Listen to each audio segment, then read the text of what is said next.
राष्ट्रपती द्रौपदी मुर्मू यांचं संसदेच्या संयुक्त बैठकीसमोर अभिभाषण.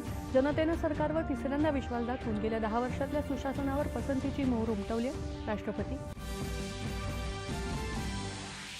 भारत विश्वबंधू बनून जगाला विविध समस्यांवर उपाय शोधून घेण्यात मदत करतोय. राष्ट्रपतींचे गौरवोद्गार.